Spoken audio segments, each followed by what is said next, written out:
It stands for... I know what it stands for. Gay best friend. My future GBF is just waiting to come out of the closet and tell me how fierce I am.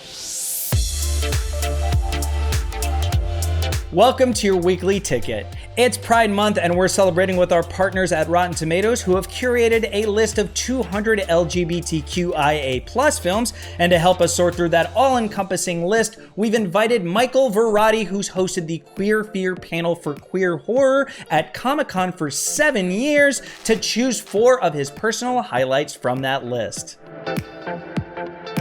I'm really excited to be here. Thanks for having me, Khail. Yeah, what do you got for us? Well, you know, in considering LGBTQ cinema, there has been sort of a uptick in recent years of movies that the public's aware of, like Love, Simon, Moonlight won Best Picture. We have movies like Call Me by Your Name, or The Trouble with Harry that just was on Freeform this year. So there is a little more visibility with LGBTQ cinema, but we have a rich history of films that I think the general public, especially during Pride Month, would do well to discover. And so the movies I picked today are sort of a swath of different experiences. And the first movie I wanted to talk about is a movie called Paris is Burning. It's a documentary from 1990 directed by a filmmaker named Jenny Livingston.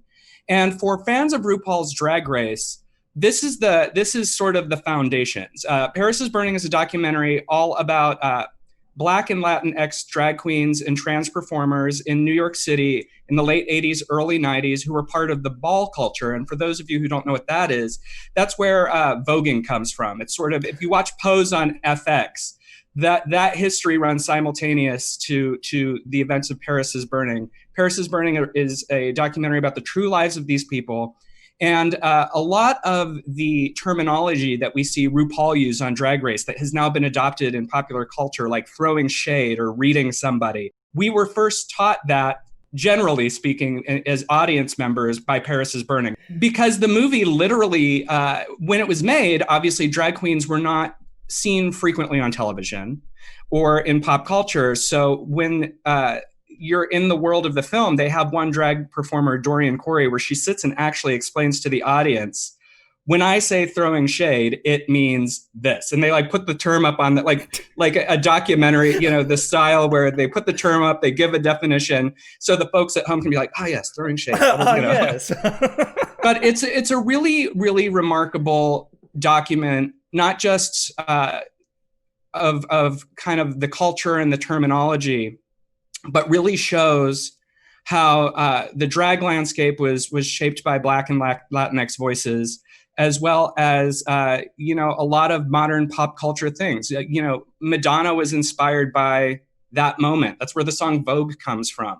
Ryan Murphy makes Pose about this time. And all of the things that we see in Paris is Burning, which in the documentary are happening in real time, have become very foundational to queer culture. So it's like, if you in Pride Month want to get your education, this is a great place to start. Wow, that's really interesting. I didn't realize that the RuPaul Drag Race thing went so far back. That's as far as inspiration, that's crazy. Great, awesome. What else you got? If you loved Love, Simon, if you like a good rom-com teen comedy, because who doesn't? We all grew up with them. One of my favorite gay movies is a film called GBF, which is an acronym for Gay Best Friend. It was made in 2013 and by filmmaker Darren Stein, who most fans know as the writer and director of Jawbreaker. Darren made this movie. It was written by George Northy and directed by Darren Stein. And it is about a teen who accidentally gets outed as gay in high school, and the cliques of popular girls who fight over him because they have realized the most important accessory that they could possibly have to prove their queendom of the school is a gay best friend.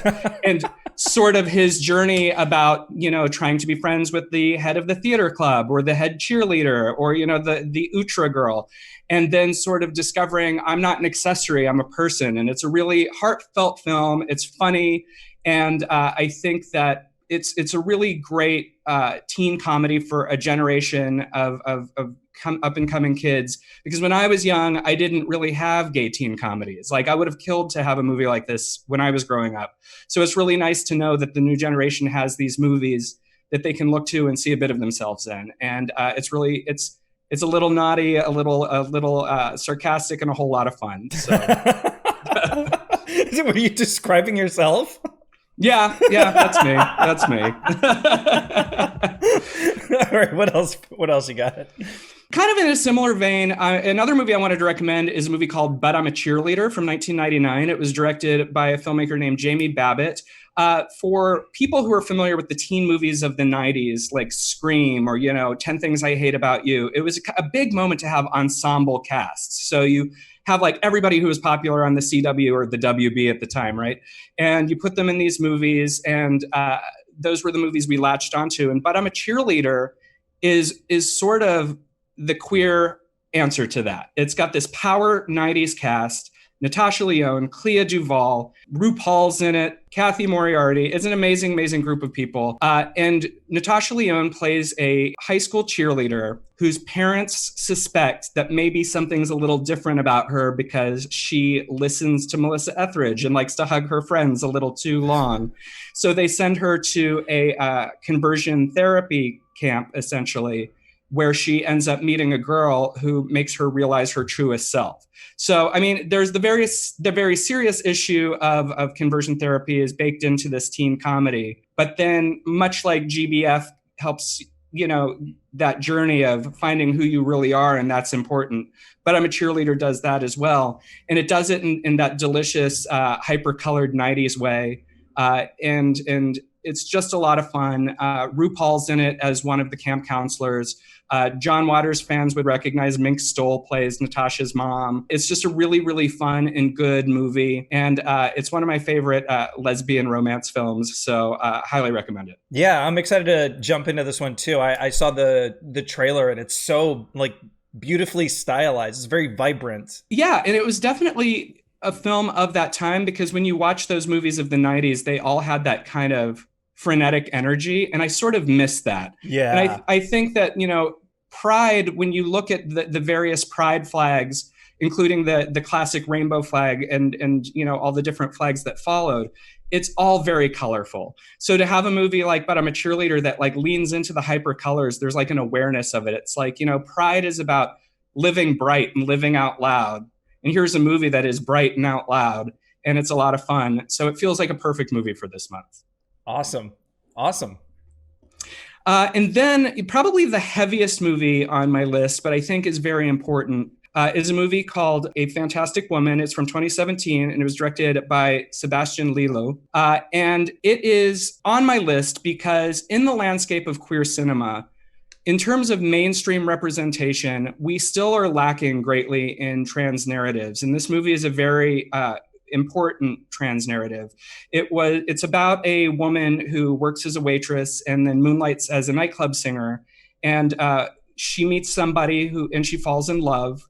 And when that person dies, how that guy's family denies her access to her own grieving and her in the prejudices she deals with because of who she is. And it is a harrowing journey that I think ends in a little bit of personal triumph, but it's a really, really great movie. It's from Chile, and it was submitted as a contender for Best Foreign Language Film to the Academy Awards, and it won in 2018. So it's a really exemplary example of queer cinema, and if you're looking for something that really, really has a powerful message, this is a good film. There is a great tradition of LGBTQ films, and this is really just a primer. 4 movies to kind of kickstart your month, but I encourage people to dig deeper. If you like this, there's so many other great queer films out there from a wide variety of filmmakers. If you love drag queens, watch Vegas in Space, watch Priscilla, Queen of the Desert. If you like something a little outrageous, dig up the cinema of John Waters. If you like teen comedies, there are many. Edge of 17, Get Real. I think that just like our community, there are so many different ways to express yourself and so many different identities. There is a movie for you out there. And if you don't feel the movie is out there, go make it, because we need it. So, Michael Varrati, I'm so happy I had you on. I'm absolutely going to watch all of these. I'm really excited about it. And if you'd like more recommendations, our friends over at Rotten Tomatoes have compiled a list of the best LGBTQIA films of all time, most of which are available on Fandango now. So check that out. And if we missed one, leave us a comment and let us know why it's your favorite. I'm Khail Anonymous, and I'll catch you next time.